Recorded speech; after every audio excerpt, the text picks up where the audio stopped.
Hello book lovers, and welcome back or welcome to Natcat's Bookish Cafe. Today I'm here to do a if you like this book, you should try this book video. So in a video like this, I will take two different books and I will kind of in a way compare them, convincing you that if you liked one of them, then you will most likely like the other one as well. I will be doing 5 rounds of that in this video. I do just want to preface this video that sometimes we may get slightly spoilery. I am gonna try to avoid spoilers as much as possible, but if you really want to go into any of these books not really knowing anything beyond the synopsis, you may just want to mute me for that book or just skip ahead, just because obviously when I'm going into depth about why these books are similar, there may be some information in there that you didn't want to know before going into the book. So I just want to preface that. I'm going to do my very best to obviously not spoil anything, but you know, some people really want to go into books knowing absolutely nothing about them, and I just wanted to give those people a quick heads up. As I mentioned, I'm going to be doing 5 books / series because I do have a couple series that I mentioned in this video. So without further ado, we'll go ahead and jump into round number 1. So round number 1 is going to be one of the series, and I'm going to be talking about the Captive Prince series by C.S. Beckett. Book 1 is called Captive Prince. Book 2 is called Princess Gambit, and book 3 is called King's Rising. This is one of my all-time favorite series. I have already reread it. I will most likely reread it every couple years. In this book, we are following Damon, also known as Damianos. He is the future king of Aklios. At the beginning of the story, after the death of his father, his half-brother ends up having him kidnapped so that he can take the throne. He sends his brother Damianos over to be a pleasure slave in Vier to the Ice Prince, Prince Laurent. Laurent does not seem to be aware that Damon is in fact Damianos, and he is going to go ahead and use that to his advantage to try to infiltrate the politics of Vier and get back to his kingdom so that he can take back his throne. While the series is technically a romance, in a way it is very political. So if you're someone who likes fantasy romances that are plot forward, politics forward, and the romance is more like an undertone to the story and is also very slow burn, then I highly suggest this series. In fact, there is a possibility that throughout the majority of book 1, if not all of book 1, you are not even aware that there is going to be a romance if it weren't for the fact that this story or this series is constantly being labeled as a romance or fantasy romance. If you found yourself liking this series, then I have another series that I recommend for this, and that is going to be the All for the Game series by Nora Sakovic. The first book in this series is called The Foxhole Court. Book 2 is called The Raven King. The third book is called The King's Men. In this series, we are following the point of view of Neil Jostin, and he is the runaway son of a very dangerous man known as the Butcher. He's been on the run for about 8 years with his mother. Unfortunately, at the beginning of the story, his mother dies and he finds himself on his own. He ends up joining an Exie team, which is a made-up sport that's a little bit like hockey meets lacrosse kind of situation, maybe meets soccer. And he joins a team in a small town for his final year of high school. However, one day a scout from a well-known college comes to ask him to join his team, the Foxes. initially Neil is reluctant to do so, especially since one of the team members on this team is from his past life. Luckily for him, that team member doesn't seem to recognize him, and so he decides to join the team and play Xe for what he's assuming is his final year of life. Because this team is so well known, he is fully expecting his father to find him and kill him. This story has sports in it, it has mafia in it, and it has a lot of queerness in it, which the captive prince is also queer, in case I didn't mention that.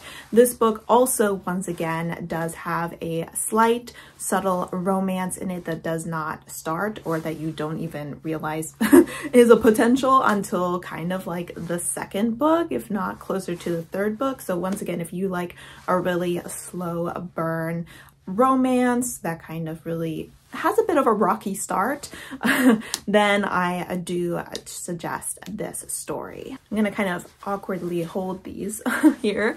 So talking about some of the comparisons, you may have already realized some of them as I was explaining the story. We have two narrators who are pretending to be someone they are not. Neil Jostin is not his real name. He's going by a fake name in order to kind of avoid people knowing or connecting him to his criminal father. And then we have Damianos, who is going by Damon. Both of these stories have characters that are kind of in precarious situations. They have a lot of high level threats, whether it's high level mafia threats or high level political threats that they are having to maneuver. They are definitely the underdogs. They are having to use their intellect and wit to get to where they want to be. But I would say the biggest similarities are in the characters. So if you like the characters of the Foxhole Court, specifically Andrew Minyard and Neil Jostin, then you will most likely like the characters in Captive Prince, and vice versa, Damien and Laurent. Starting with Andrew Minyard and Laurent, they are technically the love interests in these two books. There are a couple of blonde men who have rather tragic pasts that are very similar in how they have been traumatized. Because of this, they feel very isolated. They have been very disappointed by the people that were supposed to protect them. They have been hurt by the people that were meant to protect them. And so they are very much the sole soldier on the battlefield who feels that they have no support system. They are the only ones who can protect those that stand behind them, at the same time not expecting any protection from the people behind them. They come across as very cold, if not cruel, yet on the inside they care very deeply and make a lot of sacrifices for the people that they care about. They are also very shocked and unsure of what to do when they come across their Damien or their Neil. And the similarities between Neil and Damon is that they see these characters that are very cold, that no one seems to like, that everyone warns them against, and they seem to see beyond that icy outer exterior and are able to see who they really are and see that they are someone worth protecting and standing behind. And they do that, whether that person wants it or not. No matter how much they try to push them away, they are going to stand by their side, and they're going to show to them that they are worthy of protection, that they are worthy of being loved and respected and treated as a human being who, yes, has flaws, but has a past that explains those flaws and that they deserve understanding. So yes, if you, both of these books, I would say I absolutely love characters. So in a way, I would almost say that they are a little bit character driven because they're my favorite aspects of the story. So I would definitely recommend checking out either of these series if you haven't already. And if you love one of them, you will definitely love the other. Both of these have very devoted and active fan bases. So if you're looking for a fan group to join, this is definitely it. Oh, wowza, my hands, that hurts. The second round, we are going to start by talking about They Never Learn by Lane Fargo. This is a kind of thriller female serial killer story that was pretty big for a while. I have to admit, I didn't love it, but I know quite a few people did, and I think I gave it maybe like a 3.5 or something. So I definitely think that it is worth checking out if it sounds interesting to you. In the story, we are following a woman who works at a university, and she is a serial killer. Specifically, she kills dangerous men, primarily predators, who have assaulted other women and have faced no consequences for doing so. We start this story with her killing a young man who I believe took part in a group of assaulting a woman, and after this death, the school decides to start to investigate because there seems to be a large number of suicides that are occurring on a campus.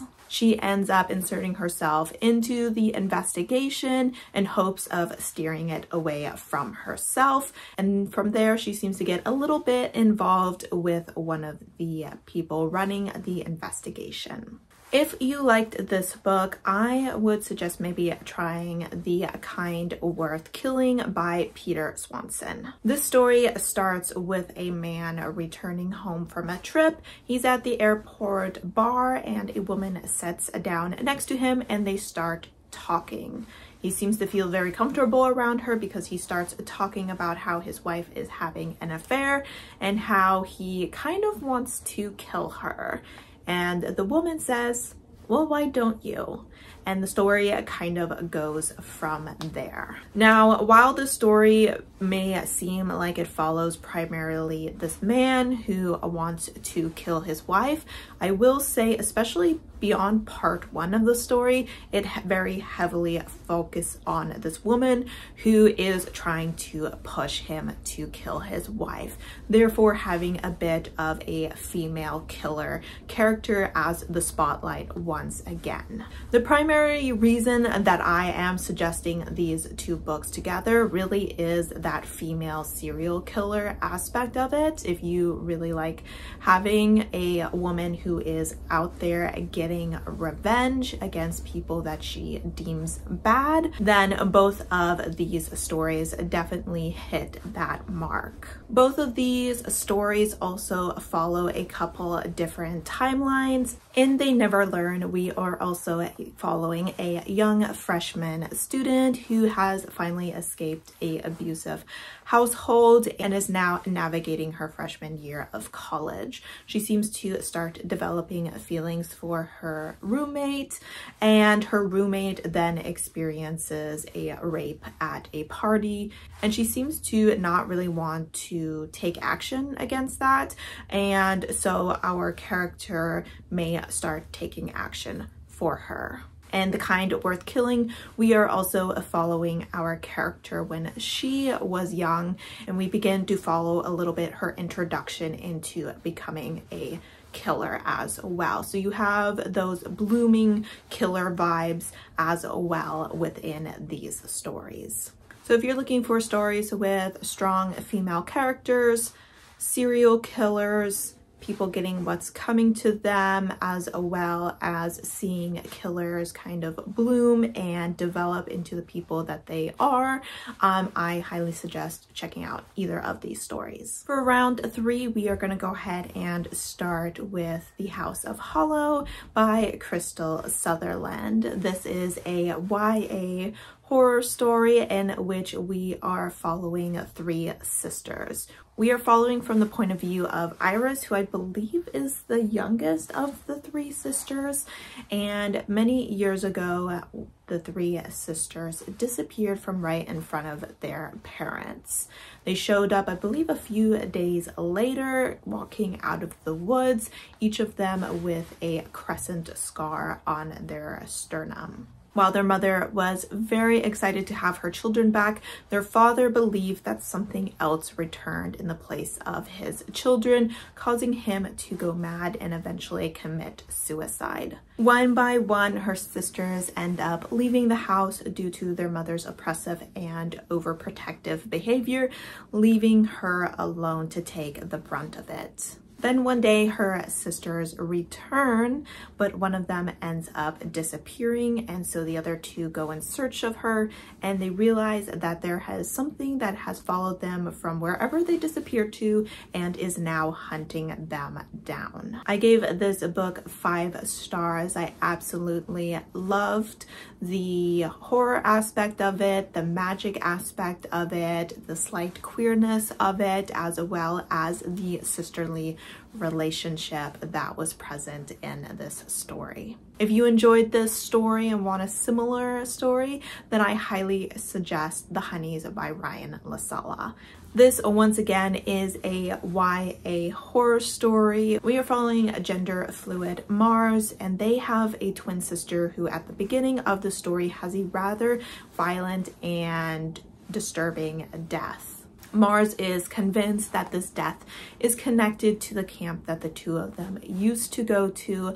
Mars stopped going there a few years ago due to their identity not really fitting in with that community, but their sister continued to go. They decide to take their sister's place at the camp to see if they could figure out what happened. There they end up approaching a group of girls called the Honeys, and they are an ethereal group of girls that their sister had been a part of, and they are convinced that these girls are at least in part responsible for their sister's death. However, the more time they spend with these girls, the more they feel at home and are more and more drawn into their lifestyle.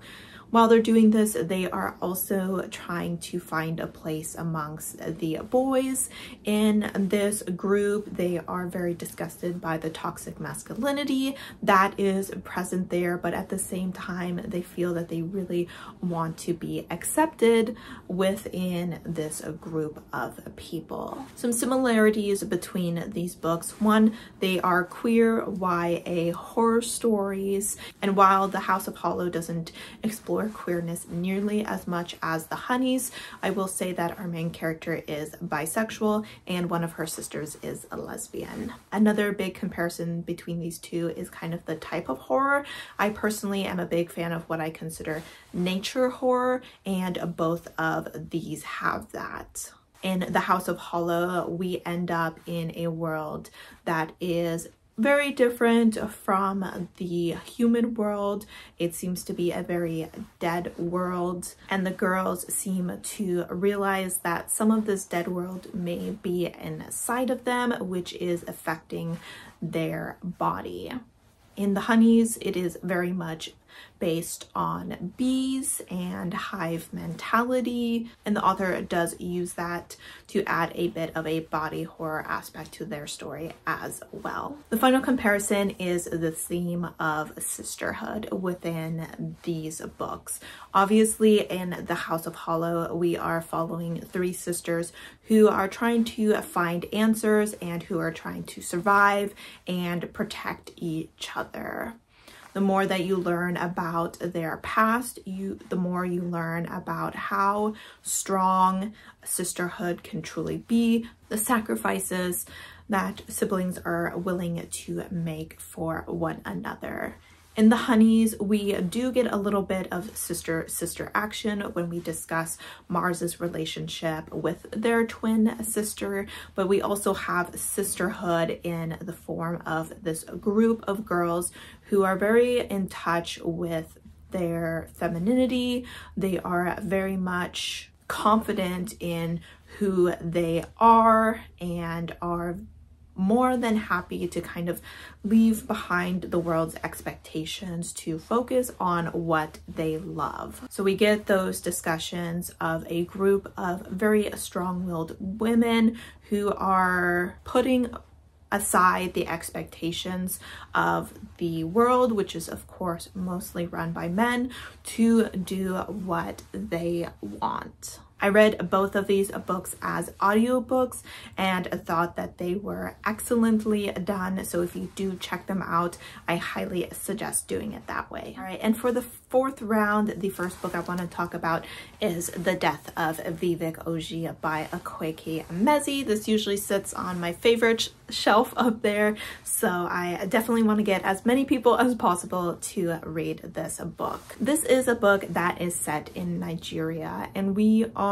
following a few points of view and a few different timelines.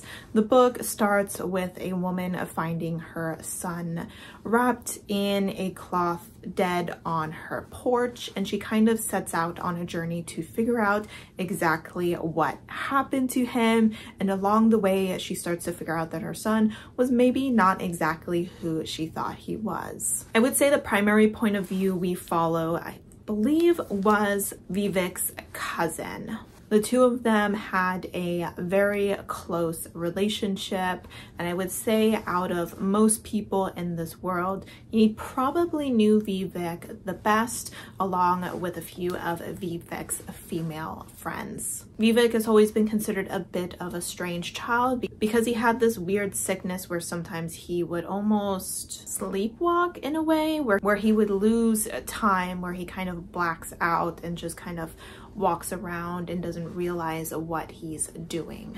This book, I think, focuses very heavily on queerness, on family, on friendship, and who gets to know what. It's a very short story, but it was beautifully written and definitely packed an emotional punch. If you enjoyed this book, then I highly suggest that you check out Everything I Never Told You by Celeste Ning.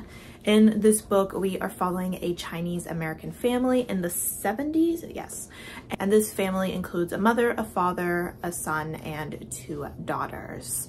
And the family kind of orbits around one of their daughters, the middle child, Lydia. One day, however, Lydia's body is found drowned in the lake, and the family is kind of having to grapple with the restructuring of their family. The parents are having to grapple with the fact that they put a lot of their hopes and dreams on Lydia, and that just like they were never able to achieve those dreams, now Lydia never will either. We do get flashbacks from when Lydia is alive, and we kind of get to see what brought Lydia to the lake and caused her death. Once again, this focuses very heavily on family. The story is incredibly impactful. It's incredibly emotional. You get to follow multiple characters as you see their opinion of Lydia, just as you got to see multiple characters' opinions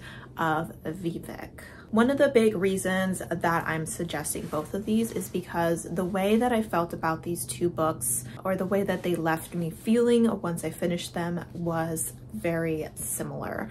Both of these books definitely caused a bit of emotional distress, especially towards the ending.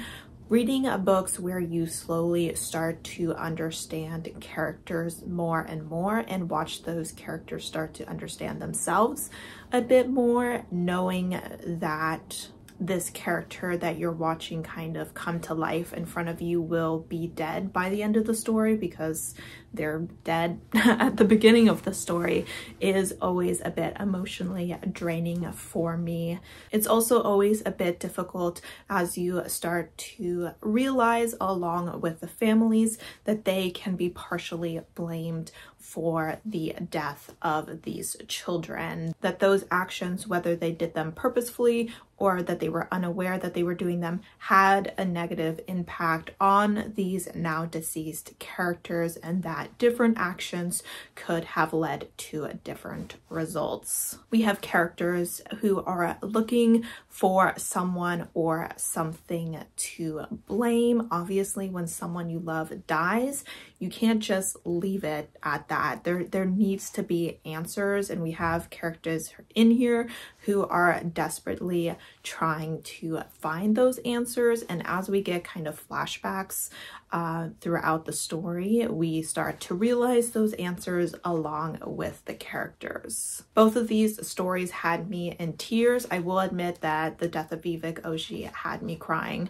a lot harder than Everything I Never Told You, but I definitely shed tears for both of them. So if you're looking for short literary fiction stories that focus on family, on grief, then you are going to find that in these two books. All right, and for the final books, these might be a little bit on the nose, but it is what it is.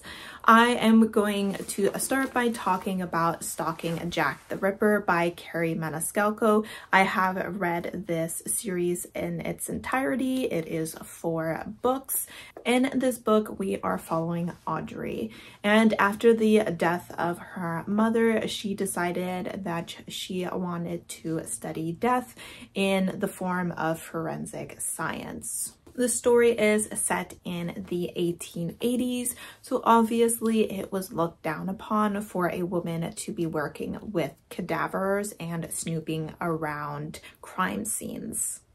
She, however, is apprenticing with her uncle, who is in this field of work, and there she meets his other apprentice, Thomas Cresswell. The two of them don't start off on the best of terms because Thomas can definitely come across as a bit cold and as if he is above it all. However, as the two of them set out to figure out who Jack the Ripper is, they become closer. This series was a lot of fun for me. The aspect of it that I enjoyed the most was definitely the characters. I really enjoyed Audrey and Thomas's relationship and watching it grow throughout the series.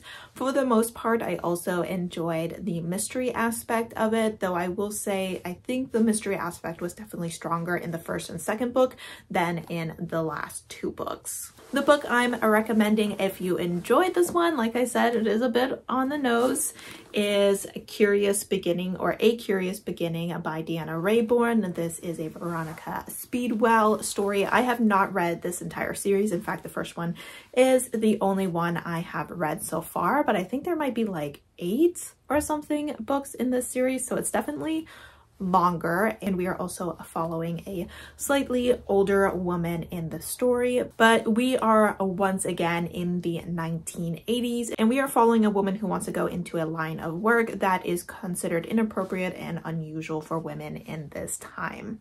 She is, I'm not even going to try to say the word, the scientific word for what she is, but she likes to study butterflies.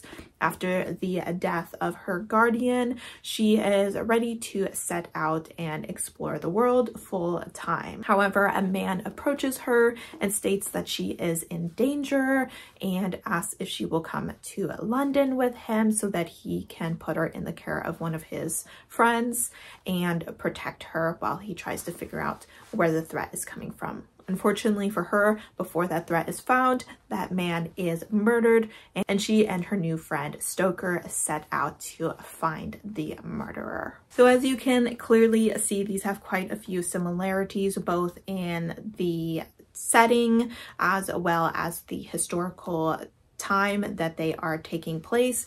We are following 2 young women who are looking to go into fields that are not deemed acceptable for women in their time. They are both women of science and curiosity. They have themselves a male sidekick. I don't think the men would consider them sidekicks, but we're gonna go ahead and say that's what they are. And while I can't comment on if the relationship in this one becomes romantic, it certainly does in this one.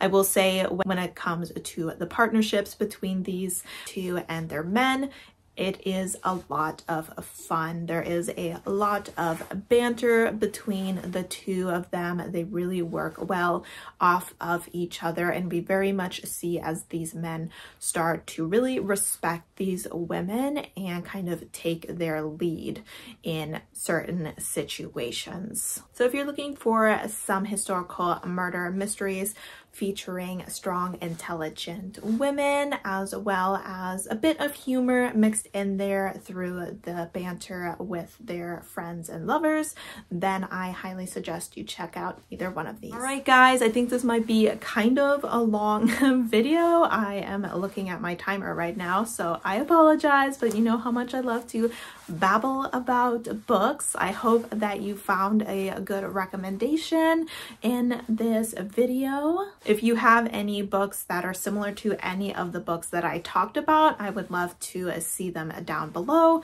so that I can check them out. As always, thank you so much for supporting my channel by watching my videos, and I hope to see you next time. Bye!